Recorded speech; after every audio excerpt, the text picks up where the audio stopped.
Number 14. For number 14, they've added fractions for us here, but we're still going to use our same idea of proportions. A cake recipe calls for 4/5 a cup of sugar for every 1/2 tablespoon of vanilla.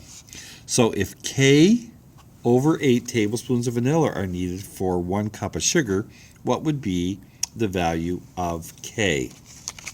So once again, we are comparing two things. So we're going to have a proportion.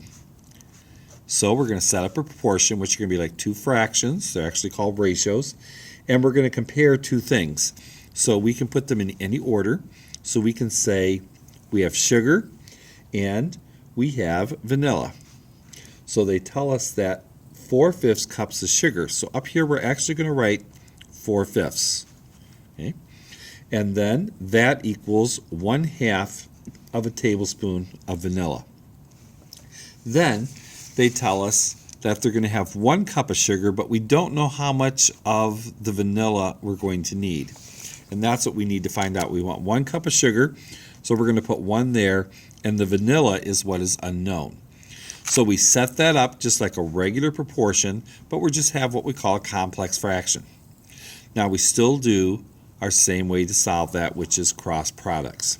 So we get 4/5 x equals anything times 1 is itself, 1/2. So now that we have 4/5 x equals 1/2, we want to take this and make it into 1. So this is times 4/5, so we're going to divide by 4/5, but whenever we divide by a fraction, we change it to multiplication and flip it and get the reciprocal. And of course, a number times its reciprocal is equal to 1. And whatever we do to one side, we do to the other side. So this will cancel the 1's. The 4 divided by 4 will cancel the 1's. And we have 1 times x, which equals x. Then here, we cannot do any cross canceling. 1 times 5 is 5. 2 times 4 is 8.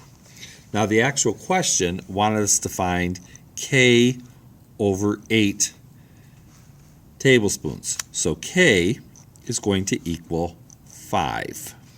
5/8 of a tablespoon.